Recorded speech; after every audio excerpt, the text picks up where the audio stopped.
de junho. Convido você a abrir sua Bíblia na segunda carta de Paulo aos Coríntios. E eu quero deixar com a igreja a reflexão do apóstolo Paulo nessa manhã. Segunda carta de Paulo aos Coríntios 4, e nós vamos ler do versículo 1 até o versículo 7. 2 Coríntios 4, de 1 a 7. Tesouros em vasos de barro. Tesouros em vasos de barro. Se puder, na mídia, colocar a nova versão internacional, o NVI, eu agradeço, e nós vamos frisando aqui, e vocês vão pontuando os versículos. Quero dar, para não fazer apenas à noite, uma gratidão nossa, expressão nossa, a presença de Tiago Levi. Depois, chegou um ano, Tiago, foi um ano lá no México, 10 meses, não é? E aí retornou para cá, por isso que a Namira e Beto estão com esse sorriso assim, junto com a família, né? Todo, né, de alegria pelo retorno, não é? E ele foi mandando, de vez por outra, mandava algumas coisas para a gente, a Namira compartilhava, às vezes mandava também para mim, não é? Oramos em algum momento, e nos alegramos muito com o seu retorno. Lembra de uma expressão que eu te disse lá naquele dia? O Tiago que vai, não é o Tiago que volta, né? Não tem como. Já com experiência lá, com outros colegas, uma visão, não é, muito mais ampla. E louvar a Deus, irmão, pela irmã aqui, Faustina. Né? Ver Faustina aqui é uma alegria, né? Sabendo que a irmã tem enfrentado, né, uma luta com essa questão de mobilidade, de locomoção e a dificuldade de vir à igreja. Louvado seja Deus, não é, pela sua vida, ali bem perto aí de Ronaldo, não é, e também da Nora. Nós louvamos, não é, pela sua vida, Faustina. Vamos ler o texto, irmãos. Por isso, tendo esse ministério, segundo a misericórdia que nos foi feita, não desfalecemos. Antes rejeitamos as coisas que por vergonha se ocultam, não andando com astúcia, nem falsificando a palavra de Deus, e assim nos recomendamos à consciência de todo homem, na presença de Deus pela manifestação da verdade. Mas se ainda o nosso evangelho está encoberto, para os que se perdem está encoberto, nos quais o Deus deste século cegou os entendimentos dos incrédulos, para que eles não resplandeça a luz do evangelho da glória de Cristo, que é a imagem de Deus. Porque não nos pregamos a nós mesmos, mas a Cristo Jesus, o Senhor. E nós mesmos somos vossos servos por amor de Jesus.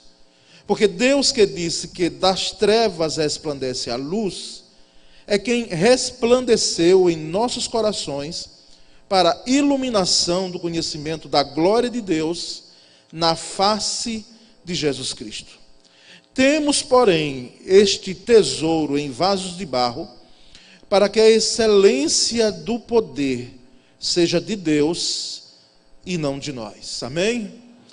Meus irmãos, a Junta de Missões Nacionais esse ano está com uma frase, não é uma frase apenas de impacto, mas é uma frase que tem sido difundida. Nós vamos ouvir no mês de outubro, quando iniciaremos a campanha, que nós somos improváveis, nós missionários, pastores, né? O pastor Jamison ainda esse ano, quando esteve aqui no início de ano, Jamison lá de Pernambuco, missionário da junta, ele disse: nós somos improváveis, né?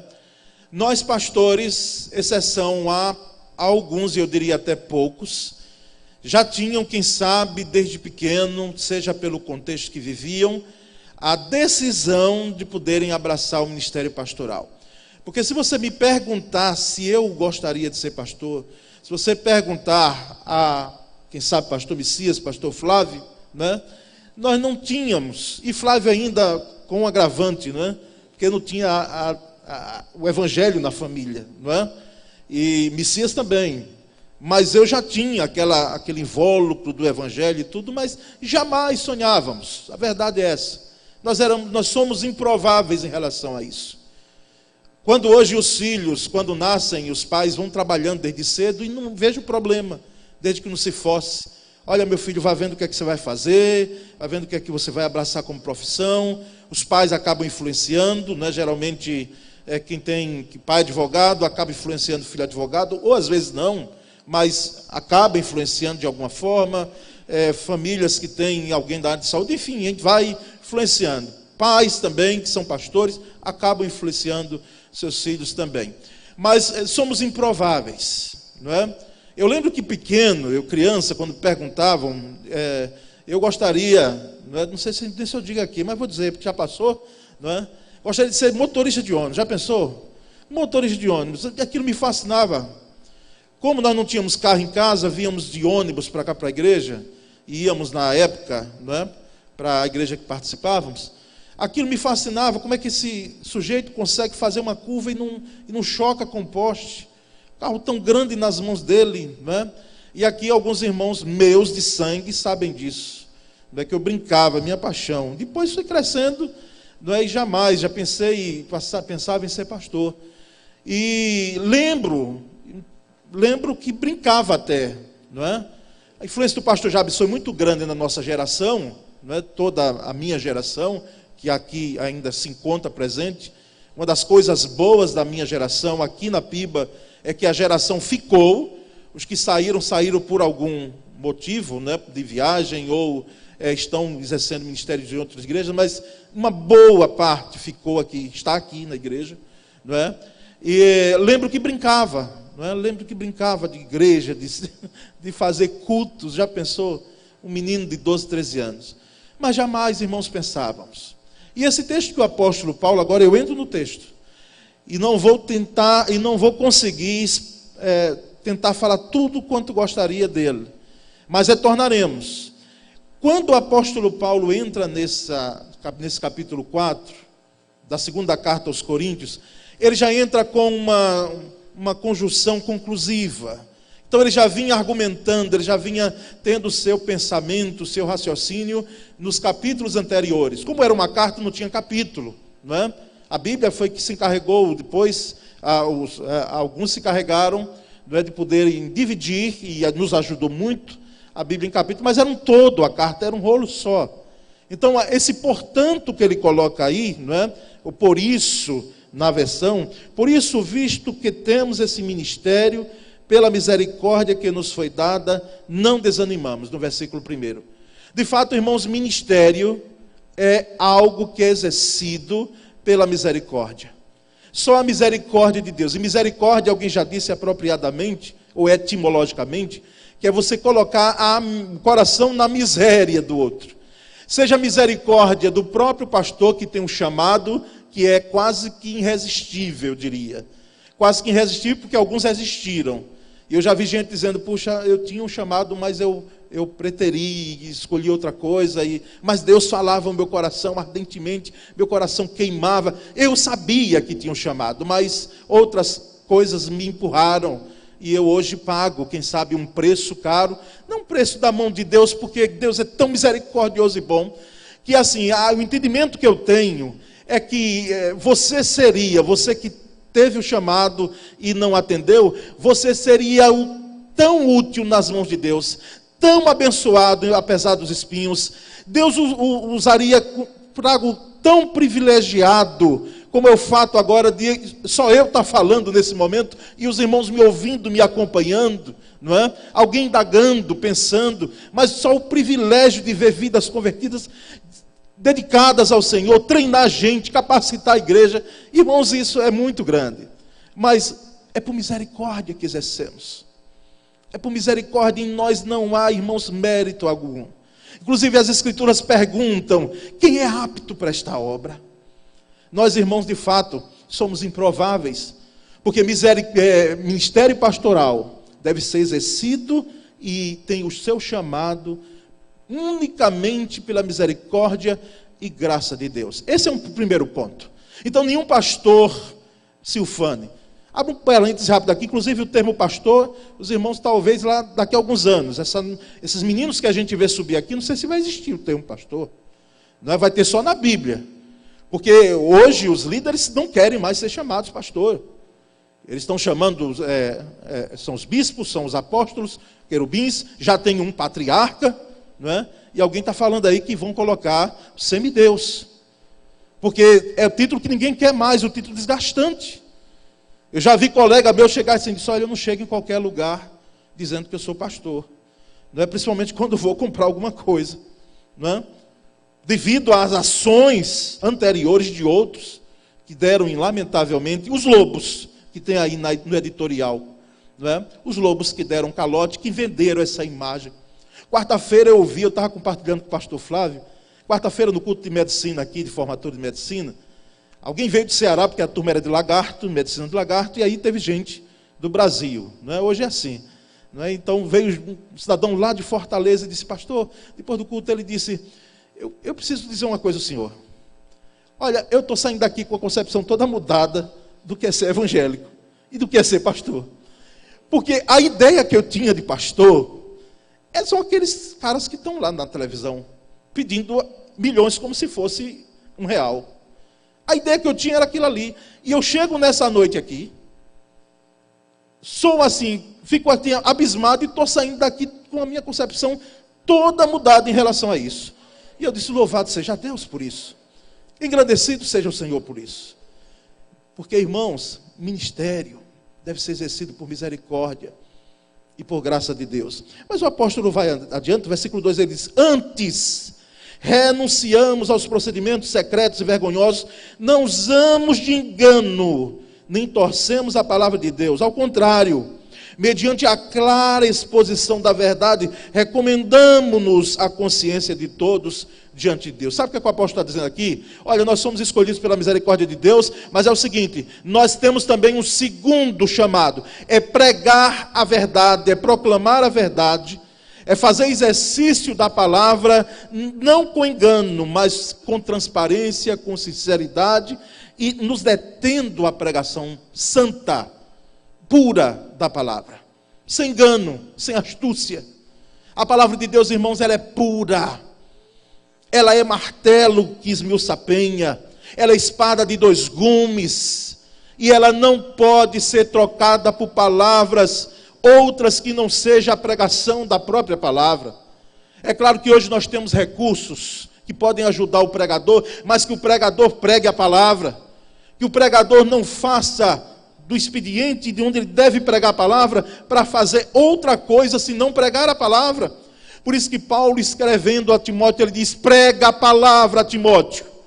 Prega a palavra, deixa esse negócio de discursos de autoajuda, as mensagens que muitas vezes massageiam o ego, deixe isso para outros, porque você tem a missão de pregar a palavra e só a palavra. É a palavra que restaura, é a palavra que edifica, é a palavra que traz vida, é a palavra que mexe com a gente, irmãos. Isso deve ser feito de forma transparente, sem enganos, sem astúcia. Irmãos, o apóstolo Paulo está dizendo aqui, olha, nós temos de fato um tesouro que é pregar a palavra, proclamar a palavra. Isso da melhor forma possível para que a própria palavra, ela alcance o coração, a consciência de vocês. E no versículo 3 ele vai adiante, ele diz que nós somos chamados, no versículo 1, pela misericórdia e graça de Deus para exercermos o ministério. No segundo, ele diz que nós, como pastores, temos que pregar a palavra sem engano, sem astúcia. Mas no versículo 3 e 4 ele diz, olha, mas se o nosso evangelho está encoberto para os que estão perecendo, é que está encoberto. Porque o Deus desta era cegou o entendimento dos descrentes, para que não vejam a luz do evangelho, da glória de Cristo, que é a imagem de Deus. Sabe o que é isso aqui, irmãos?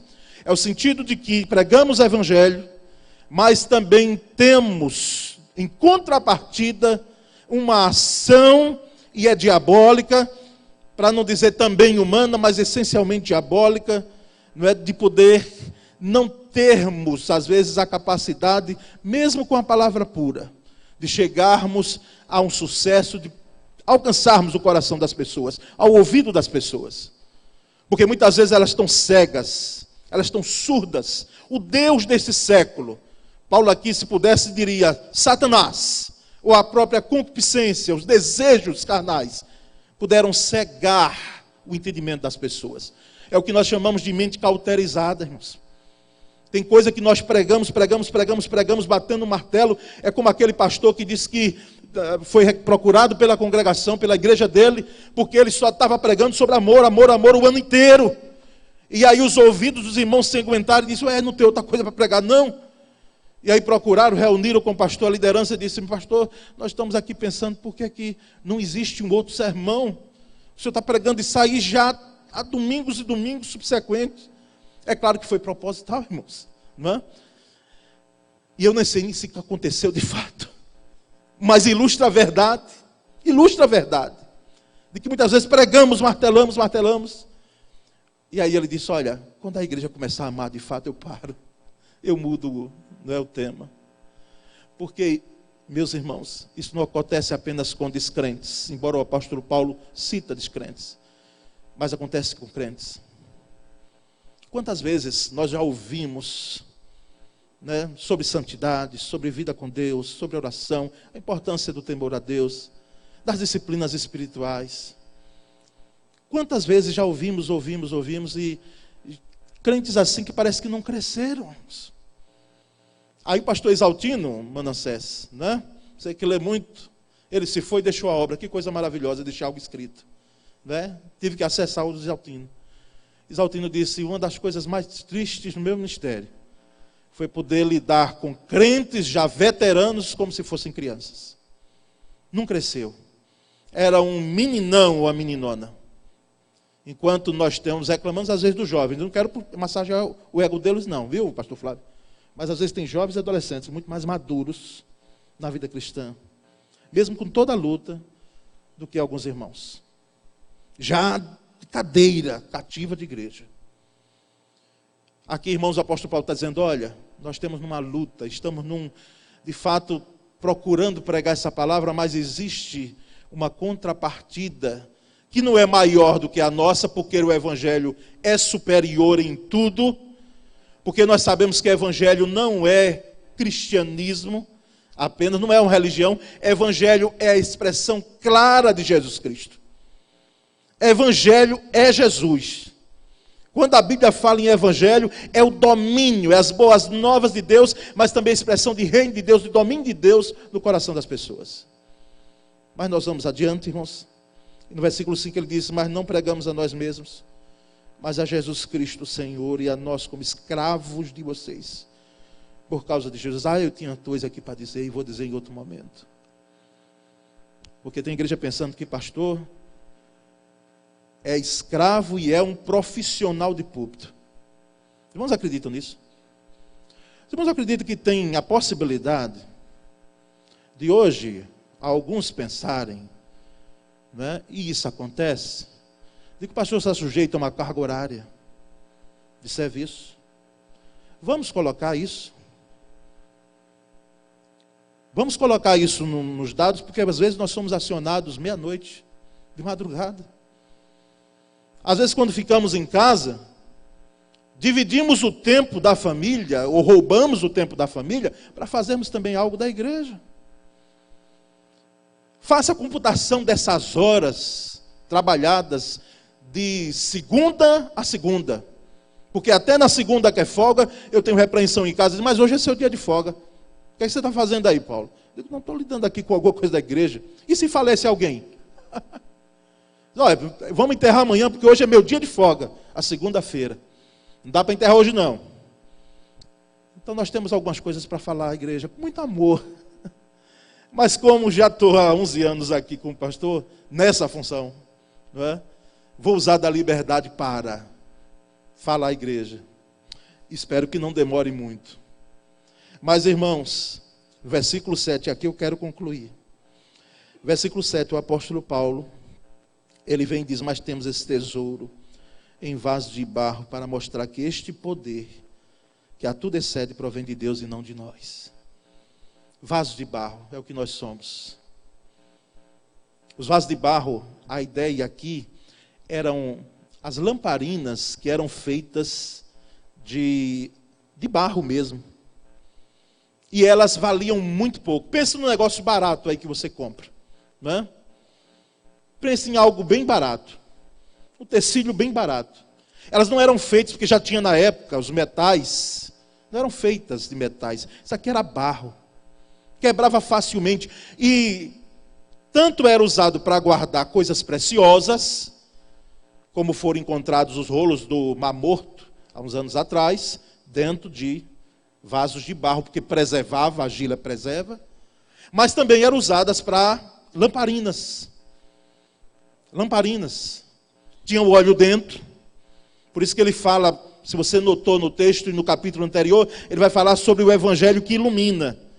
Então tinha o óleo dentro e tinha o pavio, e essas lamparinas eram feitas de barro. Mas o que o apóstolo Paulo quer dizer aqui é que nós, pastores, líderes do povo de Deus, nós temos uma essência frágil. Precisamos ser quebráveis diante de Deus. E como temos sido quebrados? Muitas vezes quebrados pelo próprio Deus, porque se alguém se ufana, não é? Indo além do que deve. E temos sido quebrados também pelas próprias provas do ministério. Provas do ministério. Que elas são importantes porque forjam em nós o caráter de Cristo. Mas que Deus nos dê graça, irmãos, a nós, pastores e à igreja, a paciência, para lidar não com pastores perfeitos, que nós não somos. Por favor, se alguém está pensando em algum pastor perfeito, aqui não é o local, aqui não é a igreja. Porque até esse patrimônio que nós conhecemos, chamado Jabes Nogueira, não é? A expressão foi de alguém lá numa convenção batista, eu falei, cadê aquele patrimônio, pastor Jabes? Até esse patrimônio tinha suas fragilidades, embora as virtudes superavam. Mas imagina, cada um de nós aqui, imagina pastores que hoje, eles podem ter a fragilidade, muitas vezes, em áreas da sua vida, principalmente em caráter emocional, devido ao tempo que nós estamos vivendo hoje. Sequelas emocionais. Tempo desse eu fui fazer um exame, a pulso, né? Puxado, quase empurrado. E aí fui diagnosticado com uma gastrite nervosa adquirida. E perguntei ao médico que troço era aquilo. Né? O que é isso? Ele disse, não, isso aqui é alimentação, mas possivelmente o senhor como pastor, ele sabia? Isso aqui são emoções retidas, emoções de lidar com gente, natural. Aconteça isso. Em vez de quando dói. É como se fosse uma mão, você já tem uma? Queira ter não. Dói muito. É como se fosse uma mão mexendo dentro do estômago da gente e apertando. Tempo desse eu estava dirigindo, tive que parar o carro porque eu não estava conseguindo. Não é? De lidar frágeis. E Deus nos dá misericórdia e graça, porque num dia só, eu fiz às vezes um sepultamento, culto de ação de graças, e estava num casamento à tarde. Tudo num dia só, as emoções totalmente contrárias. E ainda visitando o enfermo para completar. Que Deus nos ajude, irmãos. E repito, que a igreja tenha paciência e amor para tolerar e amar os seus pastores. Amém? Eu quero orar com você. Senhor Deus bendito, exaltado é teu nome nessa manhã. Nós te agradecemos, Senhor, porque a tua palavra é a verdade. Nós, por misericórdia, exercemos o ministério. Não é nosso, é teu, foi nos dado como um tesouro. E esse tesouro está em vasos de barro tão frágeis como nós somos, Senhor. Oh Deus, ajuda-nos a cumprir o nosso ministério. Não há outro desejo de pastor senão esse. De bater continência naquele grande dia, ao comandante dos comandantes, ao general, e dizer, missão cumprida. Missão cumprida. Não deserdamos do exército do Senhor. Nem reclamamos a ponto de nos desanimarmos, como diz o texto seguinte, Senhor. Ah, Deus bendito, edifica essa tua igreja. E levanta pastores aqui no meio de nós, mais e mais. Homens e mulheres que possam continuar servindo ao Senhor, independentemente do título, mas que haja pastoreio também mútuo entre nós. Nós oramos e agradecemos em nome de Cristo Jesus. Amém.